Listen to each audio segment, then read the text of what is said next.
పశ్చిమాసియాపై Russia పట్టుకోల్పోతోందా? Iran Israel యుద్ధ సమయంలో Putin మౌనం మరో మిత్ర దేశాన్ని దూరం చేసిందా? మరోవైపు ఉక్రెయిన్తో యుద్ధం వల్ల మాస్కో ప్రపంచ దేశాల నుంచి వ్యతిరేకత మూటగట్టుకుంటోందా? చేసుకున్న వారికి చేసుకున్నంత అన్నట్లుగా పుతిన్ పరిస్థితి తయారైపోయిందా?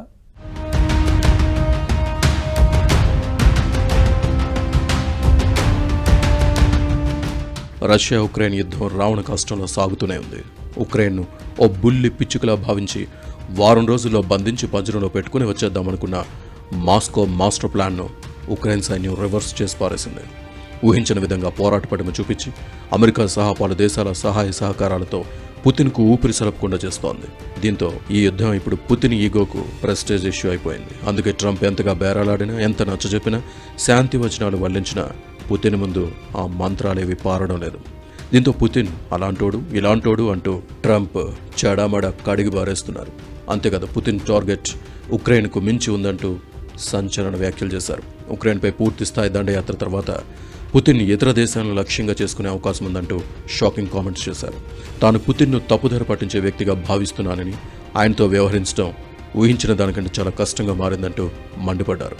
ఆఖరికి రష్యా చేస్తున్న దాడులను కీవ్ సమర్థవంతంగా ఎదుర్కొనేందుకు దానికి మరిన్ని క్షిపణులు అందించే విషయాన్ని పరిశీలిస్తున్నామని ట్రంప్ అన్నారంటే పుతిన్ తీరుకి ట్రంప్ ఎంతగా విసిగిపోయారో అర్థం చేసుకోవచ్చు.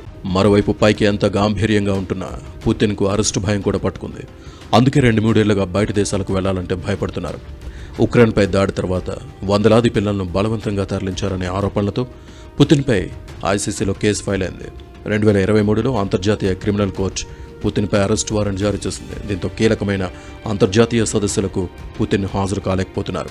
2023లో దక్షిణాఫ్రికా బ్రిక్స్ సదస్సుకు, 2024లో బ్రెజిల్లో జరిగిన G20 సమావేశానికి కూడా పుతిన్ హాజరు కాలేదు. ఇక ఈ ఏడాది జూలై 6న బ్రెజిల్లో జరిగే బ్రిక్స్ సదస్సుకు సైతం పుతిన్ డుమ్మా కొట్టబోతున్నట్టు సమాచారం. పుతిన్ ఇంతలా భయపడిపోవడానికి కారణం ఐసీసీ వారెంటే అన్న విశ్లేషణలు వినిపిస్తున్నాయి. ఐసీసీ సభ్య దేశాలు 123 ఉన్నాయి. ఈ దేశాలన్నీ రోమ్ స్టాట్యూట్పై సంతకం చేసినవే. అంటే ఐసీసీ వారెంట్ ఉన్న వ్యక్తి సభ్య దేశాల్లో ఉంటే అరెస్ట్ చేయాల్సిందే. రోమ్ స్టాట్యూట్ 1998 ప్రకారం యుద్ధ నేరాలు, జాతీయ అహంకారం, మానవత్వానికి వ్యతిరేక నేరాలకు సంబంధించిన ఆరోపణలపై ఐసీసీ వారెంట్ జారీ చేస్తే సభ్య దేశాలు దాన్ని అమలు చేయాలి. ఆర్టికల్ 59 ప్రకారం వారెంట్ ఉన్న వ్యక్తి తమ భూభాగంలోకి అడుగు పెడితే అరెస్ట్ చేసి ఐసీసీకు అప్పగించాలి. అంటే పుతిన్ 123 దేశాల్లో ఏ దేశానికి వెళ్లినా రూల్ ప్రకారం అరెస్ట్ చేయాల్సిందే.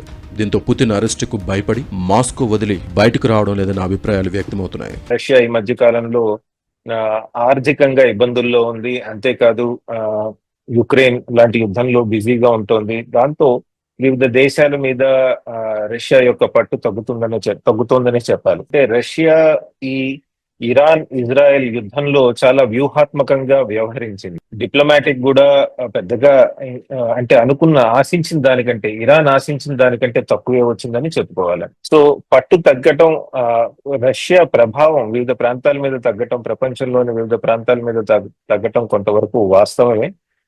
కానీ ఈ ఇరాన్ విషయంలో ఇంకొద్దిగా వ్యూహాత్మకంగా వ్యవహరించడం వల్ల పట్టు పూర్తిగా పోయినట్టు అనిపిస్తోంది. అంతేకాదు, పుతిన్ తీరు కారణంగా రష్యా పశ్చిమాసియాపై కూడా పట్టు కోల్పోతుందన్న అభిప్రాయాలు వ్యక్తమవుతున్నాయి. దీనికి ఇరాన్ ఇజ్రాయెల్ యుద్ధం నిదర్శనంగా నిలిచింది. చిరకాల మిత్రదేశమైన సిరియాతో సంబంధాలు తెగిపోవడం, లెబనాన్కు చెందిన హెజ్బుల్లాతో అనుబంధం బలహీనపడడం వంటి పరిణామాలు ఇప్పటికే పశ్చిమాసియాలో రష్యా స్థాయిని దిగజార్చాయి. ఇప్పుడు మరో కీలక మిత్రదేశమైన ఇరాన్ కూడా రష్యాకు దూరమయ్యే పరిస్థితులు నెలకొన్నాయి. ఇరాన్పై ఇజ్రాయెల్ ప్రారంభించిన దాడులకు మద్దతుగా రంగంలోకి అమెరికా దిగినప్పుడు ఆ పరిణామాన్ని తొలిగా ఖండించిన దేశం రష్యా.